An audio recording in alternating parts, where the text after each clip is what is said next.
All right, we're live. All right. Jason Smith here with Realty F Coaching. And I have Joe Murtha, the #1 real estate agent in Watertown, New York. Now, Watertown, New York is kind of near and dear to me because that's my old market. So I haven't been there in almost 3 years. And Joe basically snuck right in as soon as I left. And he's now the #1 guy. And pretty exciting stuff. It's kind of a funny story. I was messaging Joe about a webinar, and he was messaging me about a webinar all at the exact same time. So here we are. We scheduled it, and we just want to do a little Q&A with Joe and talk about what his journey's been like. Just a little background. He's not even quite 3 years in real estate. Be 3 years full time coming up here, and he had a full time gig before he went full time real estate, and has had a phenomenal career thus far, and pretty exciting stuff. So without further ado, Joe Murtha with Marble Crew Realty out of Watertown, New York. Joe, how's it going, man? Good, man. Thank you for having me on this podcast. I super appreciate it. It's good to finally meet you. I know we've never met each other in person. So as you said, you were kind of exiting as I got into the scene. So yeah, it's good to finally see your face. Yeah, for sure. Yeah. One of these times when I'm in town, which is coming up, actually, we should connect for sure. But anyway, so yeah, Joe. So tell me a little bit about geez, like this past year now, you did how many deals? Like 112 or something? So 2022, I ended up at 119 homes. Wow. If we're looking at the September timeframe, the board's timeframe in terms of how they run things. So 119 is what I ended up. 119 transactions in a year. It's phenomenal. And just for the record, that is more than I ever did there by myself. So that's pretty cool, man. That's awesome stuff for sure. So Joe, you worked in corrections full time, right? You didn't really have a real estate background initially, a sales background. You were in corrections. Now, I believe you had some interest, you had some investment properties, you did some flips and stuff. So tell me a little bit about, how did you do this in such a short period of time?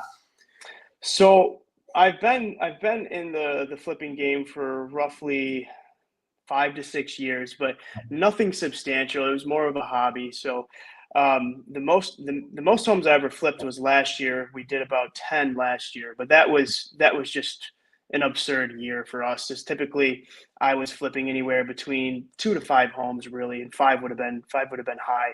But I was doing that while I was working corrections, and my corrections careers, I was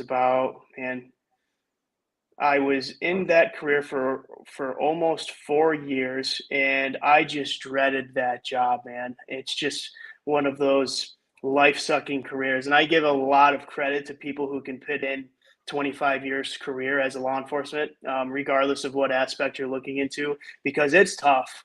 I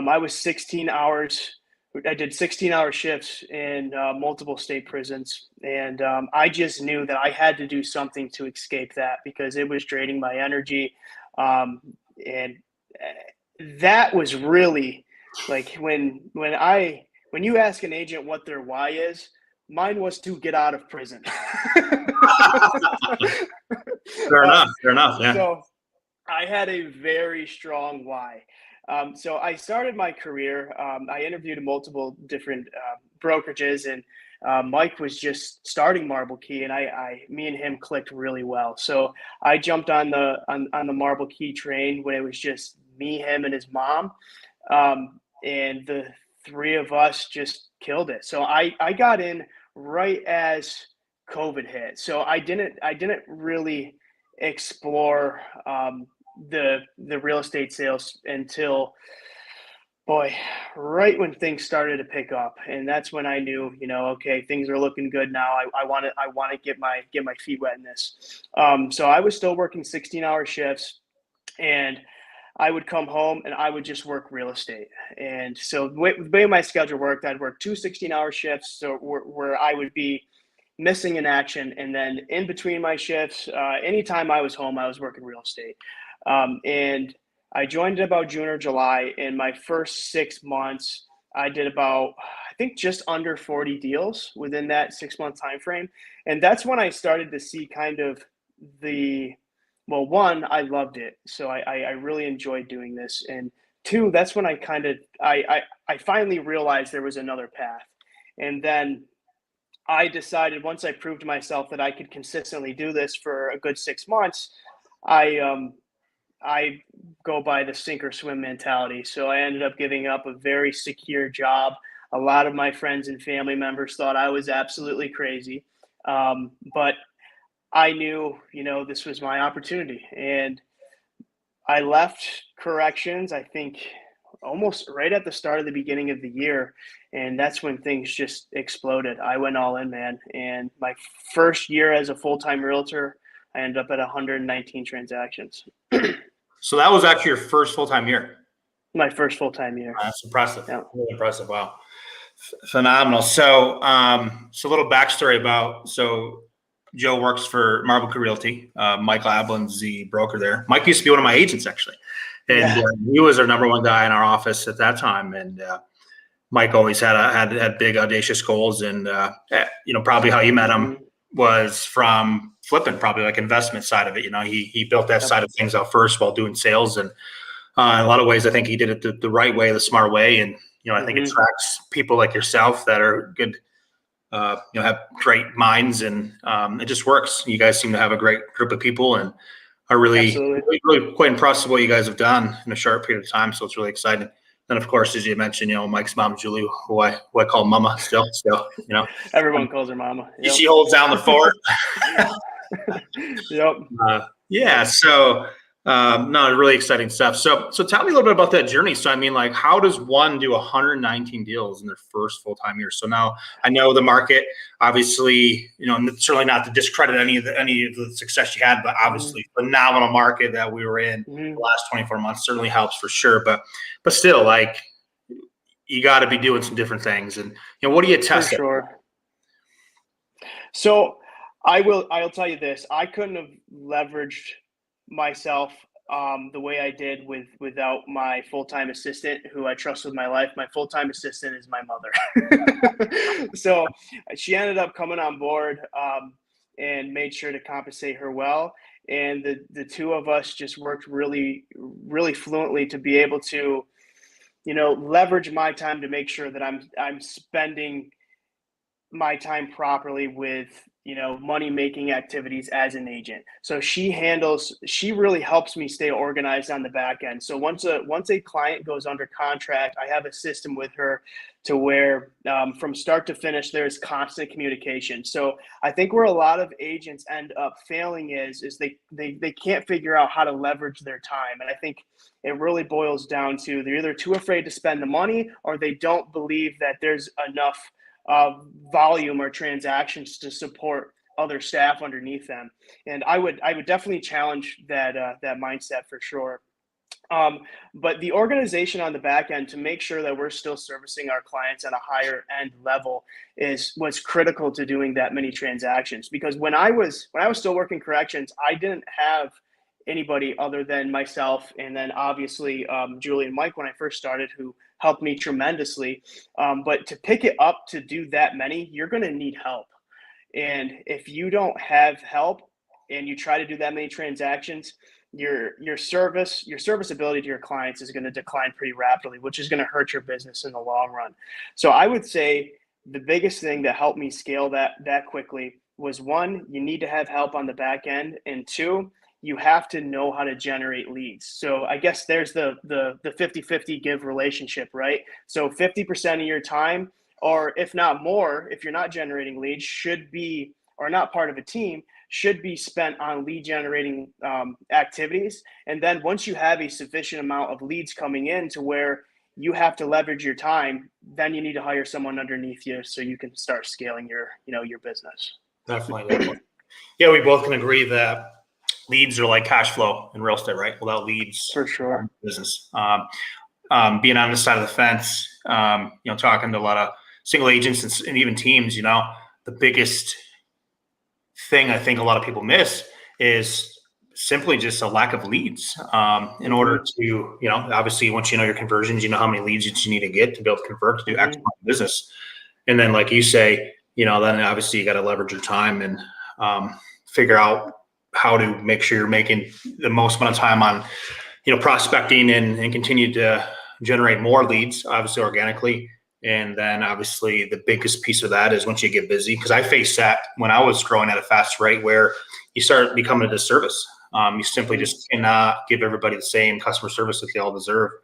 In fact, I think when I first hired my first assistant, I'm pretty sure my business doubled like that same year, Yeah. So definitely a lot of old guys say the first hire I'd make as an assistant, day one, like, not even before a single sale to hire an assistant. So just to be able to make sure you're spending the time on the right things. So that's good stuff. So obviously you're part of Marble Realty, and it's a brokerage setup, but really it's a team setup too, how you guys handle things, and you get some lead flow, and certainly Mike does a really great job advertising for listing generation, things like that. So what are some of the other things that you're doing? You're in the investment side of things, you do some flips yourself. What are some of your own personal ways of lead generation that you could share with our audience today? Yeah, absolutely. So before I became a full-time agent, I had a pretty strong network with a lot of investors in our area, just because I was in that game. So I mainly focused on flipping homes, but I own a small portfolio of rentals too.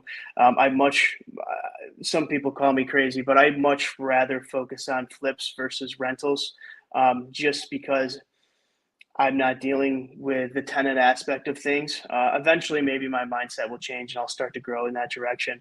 But in terms of lead generation activities, a lot of my time spent when I first started, because when Marble Key first became a thing, we didn't have everything that we do now. I mean, and we certainly still had, I think, a good system in place, but the core principles of lead generation do not change, in my opinion. I was cold calling for sale by owners. I was cold calling expireds. I was on the phone with all of my sphere of influences to see how I could help them. And then obviously you have your realtor.coms, you have your Zillow, you have all the paid inbound things that you can also take advantage of as well.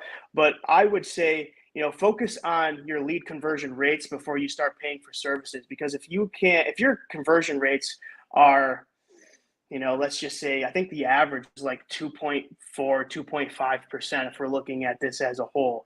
So the first thing that I think is important is to focus on your lead conversion rates, because if you don't know how to talk to a prospect, or you don't know how to close that prospect and hold their hand throughout the process, you're already set up for failure, because you can have all the leads you want, but you don't know what to do with them once you have them, and the objections you're going to have to face. And that's where really I focused a lot of my time, was on making sure that I was educated enough to walk somebody through this process. And then once I became really familiar with what it looked like, which it involves stumbling sometimes, and as anything does. But once that was in place, then I started focusing on some of the inbound lead generation, along with just the massive amount of referrals that I had coming in, because I was providing such a higher quality experience, I would call it. But so if to break this down very simply, I think the first thing an agent needs to do is get really clear on how many homes they want to sell. So let's say they want to sell. You need a goal? Yeah, exactly. Let's say an agent wants to sell 30 homes. Sure. We both know the average conversion rate is less than 5%. It's around 2%.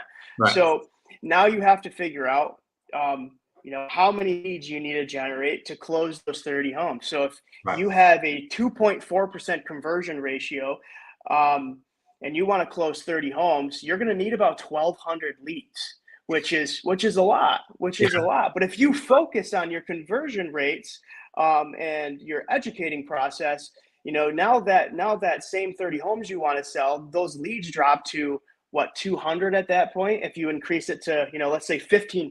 So now you're at 15% conversion ratio. So the amount of work that you need to do to generate those leads decrease, along with the amount of, people that you're going to attempt to service. Yeah. Yeah. So, I mean, like, a lot of things that we talk about here is, sharpening your skills, basically. So like, if you have a if you don't have a lead gen problem, you have a conversion problem, obviously you're lacking some sales skills and sales ability and how to close. 100%. Yeah. So, but like you say, you have a mega database for one, most people aren't even generating that, like 1,200 leads. Like that's a big actually amount for It a is, normal for common agent. sure. So like, and That's why so many fail. and I hate to say this, but most likely, if you're not generating those many leads, most likely you also have a skill set issue too. So if you're not even generating leads and you still have a skill set issue, you're going to be in tough shape. So, and I think that's something that kind of has to evolve together. You don't want to be going and buying a pile of leads and you have all, because I've had that experience too, where, I mean, you might just open the front door and start throwing dollar bills out, really, right? So like you generate a bunch of leads, but you can't close them. Doesn't really make much difference. So it's get on. I mean, if I could say one thing to a new agent, it's work on your skill set and then get on the phone. It's simple. It's simple. There's no secret sauce. Now there's no special recipe. So it's basic stuff. It's amazing, isn't it? Pretty good stuff to hear. So what are some other things that you may be doing that are unique from other people? Anything at all? I think a lot of what we're doing at Marble Key is unique. We have really, and which has helped me tremendously too. So we have, I think we're starting to set the bar higher here for how we do things. So we have a free box truck now that we're offering to clients who are moving within Jefferson County, which I know has been a huge hit with our military clients. These guys are just eating this up and loving it because it's saving them so much. It's saving them some money. We have the free servicing that we provide. And I will tell you, man, I didn't see the power of staging until we started to implement this into our business. And one of the first times we staged a house, with my experience, was one of my flips, and it set the thing on fire. So I think the ability, the staging ability we have is also setting us apart from a lot of other competitors who just can't do it. And there's a lot of people that say they can stage, but I can tell you, the difference between a good stager and a bad stager. And so any staging at all, really, and like staging isn't just furniture; it's just the whole presentation, and it's that was something that we're huge on. Now, mind you, like the market was far different. Like when I first started, days of market up there were like 120 days, and I used to brag that like my average days of market were only 45, which was like the lowest. Like the last 2 years, that'd have been a joke, right? But those are all the things that we used to have to do to like just have perfection in presentation and just take the time and measure 3 times, cut once. And like I'd get contracts and like hold on the listings for like 2 weeks before we'd put them on market, even longer, to just make sure everything was completely perfect, and landscaping and paint and just all the cobwebs and all the BS stuff. A huge thing. I don't know if you're doing it or not, but like if you had a driveway and it was blacktop, you were sealing your driveway for the cost of it. Just a perception, the curb appeal, just basic thing. Sure. I used to have a deal with Rent-A-Center where they would come and stage. So I had a deal, like it was a 30-day thing. They'd come in and do, master bedroom set, kitchen, dining, whatever. And they'd come in us. You wouldn't have to have any handling costs. We'd be able to pass that on to the seller. And that was before any of the staging companies, or like you guys are doing yourself, the virtual staging. And just that alone was a tremendous difference for sure. So staging is very important. I think what is your value proposition, right? So how are you leveraging yourself against your competition? And if you don't have value add opportunities that you can present to your client, you're going to lose. You're going to lose to the person coming in behind you. And that's regardless if you're a buyer's agent or you're a seller's agent, because I can tell you the game is definitely changing, and the person that provides the most value to their clients at the end of the day is going to win. Yeah, for sure. Yeah. I think that's the biggest piece. Like don't sell, just provide value. The more value you can provide. I remember when I first started, I didn't have a lot of money, and like used to worry about making the deal, making the sale. And like I was told by an old boy, just as soon as you stop worrying about your wallet, the money will come. I'm like, what? And, just basic stuff like that for sure that we had to learn a little bit differently for sure. So, Joe, tell me a little bit more about yourself. So you married, you got kids? Yeah, just married. Yep. We have been married for a little bit over a year now, so it's fresh. No kids yet. However, that's certainly in the future. In terms of me, I love spending a lot of time outdoors, not in the winter, but we're finally starting to get some nicer weather here. So getting outside and just going on hikes and being able to exercise outside, is a big part of my life. And then, real estate, man. So I'm all in. So I'm looking at every opportunity as a potential opportunity in multiple different directions. So it's like when I go on, a listing appointment, or I have someone that calls me and says, "Hey man, I'm interested in selling my house." There are some people that will say, "You know what, Joe, I know you buy houses. What can you offer me?" Yep. And that's where the other part of our business comes into effect, because we have the opportunity to buy a lot of these individuals' homes that may just be in bad positions and need to be out really quickly. So that's like a whole nother part of, kind of where I came from in terms of the real estate. But yeah, anything else? I'm trying to think. I mean, I love fishing, man. I know Yes. I just got back from Hawaii and I was bummed that I couldn't do some fishing down there, but Well, we're get you down trying to to get Florida, do some south fishing, again. man. What's that? Get you down to Florida, do some fishing. Yeah, I know. I want to go. I want to go saltwater fishing. That's for Yeah. sure. Yeah. It's just yeah. The fight's a lot. The fight on saltwater fishing is just, it gets me riled up. These Yeah. freshwater fish, it's just they're just a little smaller. Yeah. It's funny, Naomi Adams, who's a new agent, she might be actually listed, and she just came down for spring break, and I have my hoodie on because it's under 80 degrees. So like I've been down here long enough now where my blood's thinned up. I said, "What'd you do? Bring the cold down?" And she's like, "Well, it's 80 degrees." I was like, "Yeah, well, once it gets under 80 and you live down here, you're actually cold." So it's pretty wild, the transformation for sure. I couldn't imagine. That would be great. Yeah, for sure. So,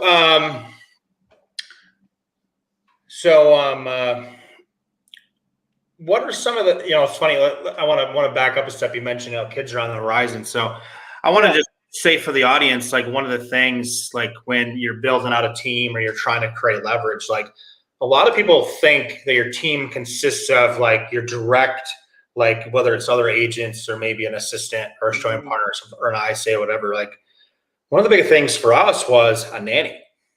Like that is somebody that's also a part of your team that can create leverage, obviously, whether, so it's not even something like that, but like obviously your lender partners or your inspectors and things like that. Like a lot of people think that it's just business related, but there's certainly a lot of personal people that could be a part of your team as well that could support your family. Sure. So keep that in mind when you have kids, by the way. Yeah, for sure. Change the To be game. honest with you, that's been something big on my mind, because when I do have kids, I don't want to. I want things to look differently, because I want to be able to spend time with them. And if you're a new agent, just getting started, and you have family, it is going to be tougher for a second, because it takes a second for you to build your business. And then once you have a significant amount of leads coming in and people to service, you spend a lot of time in your car, a lot of time in your car. Yeah. But you can build it out so where you don't have to do that. And there's plenty of different things you can do. Yeah, definitely good stuff. So obviously I'm familiar with how the market is up there. Of course, probably I would say 80%, even maybe 90% of the business up there is military driven.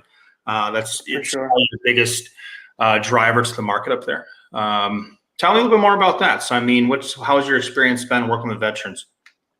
It's been great, man. I predominantly work with a lot of military individuals, and a lot of that comes from referrals now. It's just that whole community is stuck together, and if you give one a good experience, it's going to start opening the floodgates for you. In terms of the market itself, it's still pretty strong. I would still say it's more of a seller's market than it is a buyer's market. However, it's kind of contingent on the home now, because we're starting to see the homes that are overpriced, they're not moving. The ones that aren't presented properly, they're not moving either. But the ones that are presented properly and ready to go and fit the pricing criteria of the military, they're moving quick. But something that's changed here, I would say, boy, within the last 6 months, I'm starting to see a lot of higher end listings as well. So the price points here are slowly starting to go up. If you look at our MLS as a whole, just look at the last like 30 homes that have been listed. That's all within the upper 200s to upper 300s. So the sweet spot right now is, I would say, the 190 to 220 price point. That's right where the BAH comes into effect, and they Yeah. can cover the entire mortgage payment. And Yeah. those homes are getting eaten up. But the higher end homes, we're starting to see them move pretty strong as well. Yeah. So Yeah. it's interesting. It's interesting. Yeah, it is interesting. I think, I always believe that the market is always just kind of between our ears, and things slow and maybe even get stale at times. Whatever your good inventory is always going to sell.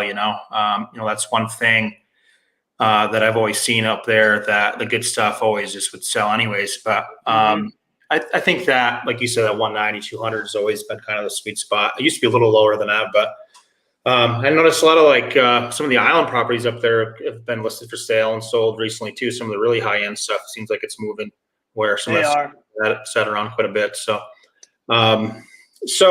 for those of you who aren't familiar, like working with military, you have a lot of PCSing. If you don't know what PCSing means, basically it's going from one duty station to the next. So like one thing that's really neat about the market up there is there's always like a 2 to 3 year turnover, or even shorter. It used to be shorter actually.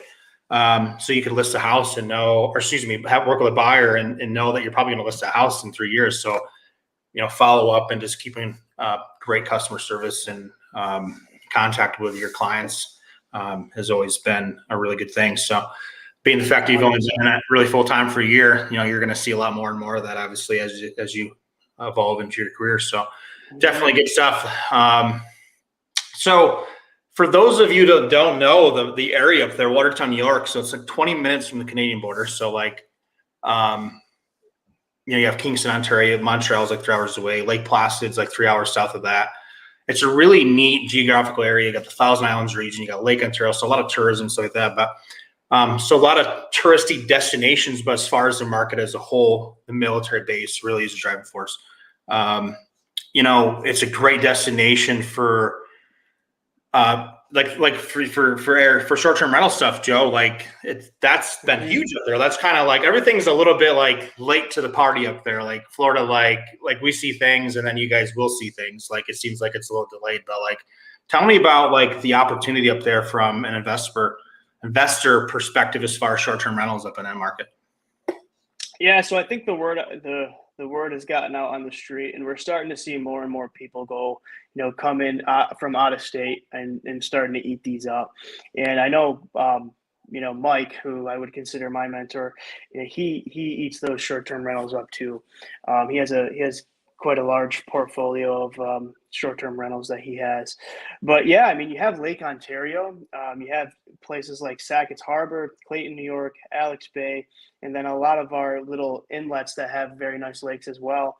And I would say our price point is still well below the average if you're looking at nationally, what these waterfront properties are moving at.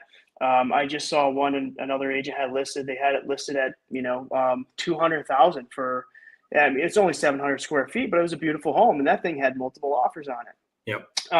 So we're seeing this on multiple different levels. You get the local people that want them, and then you have the out-of-state investors who are looking to expand their portfolios, and they know they can get into these homes at a lesser price point than they can where they are. Right. So it's definitely interesting. It's like you said, we kind of have two markets. You got the military, and then you got the lake. Right. And then everything else in between is just kind of bread and butter. Yeah. So like, I kind of noticed that being down here. So like, it's like Northwest Bradenton's like a really great area for short-term rental down here. But you're not touching anything that's nice under 500 grand, maybe even 700 grand, if depending on what it has. And most likely you'll want a pool down here. You want a pool and some amenities and stuff. So like, mind you, the taxes on that are probably the same as a house up there, but still the price points are so much cheaper. And from what I'm seeing, you can get damn near the same daily rental or weekly rental in the prime season up there as you can here. So like, there's really a great opportunity for short-term rental up there. Would you agree with that? Absolutely. Yeah, absolutely. It's such a unique area too, because I mean, for the most part, I would say our waterfront is still fairly affordable compared to the rest of the nation.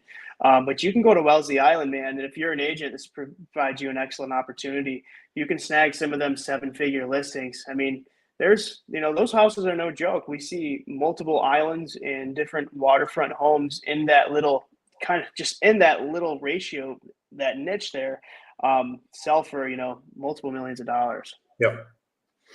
Yeah, definitely beautiful area for sure. Then of course you have all the inland lakes, like around Three Solana Lakes, all those. I think they're considered like glacier-made lakes. So tons of fishing, tons of hunting, wildlife stuff up there. It's a really great area for sure. Great place to visit, great place to travel to, just to sightsee, to get away. Pretty chill vibe up there. To me, it's still home for sure. So anytime I go up there, it's pretty therapeutic for other reasons. It's pretty busy down here and whatever, traffic. I think there's more New Yorkers here than there is Floridians, so that's probably something. But anyways, nonetheless, it's good stuff up there. So Joe, so if I was wanting to buy a house in Watertown, New York, how would I reach you? So there's multiple different platforms. I have a website, I have a Facebook, I have a Zillow, I have a realtor.com. I mean, the more profiles you can make, the better. Directly, if you want to reach me, I mean, my number is 315-221-3671. That will put you in direct contact with me. But in terms of, profiles, I got them all.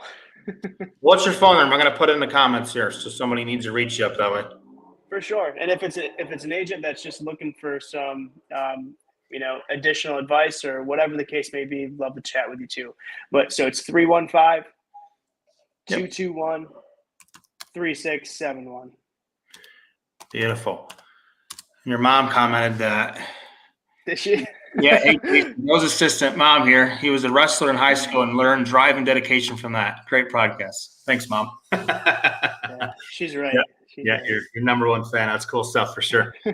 So, so the other thing too, anybody listening, if you have a military client, any of the duty stations, so just so you know, Fort Drum is a Army 10th Mountain Division installation. There is some Air Force there.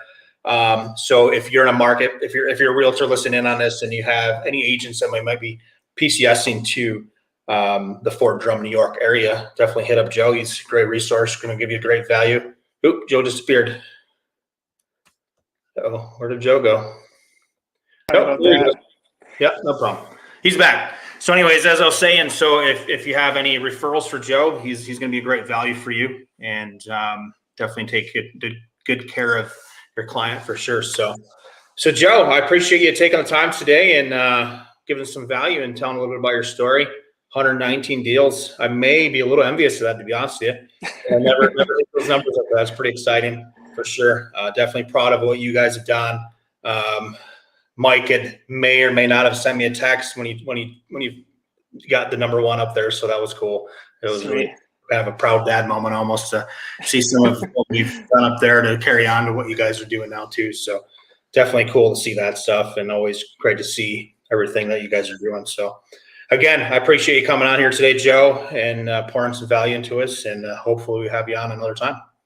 Absolutely. Thanks for having me, Jason. Appreciate it. All right, we'll take care. We'll see you. Bye.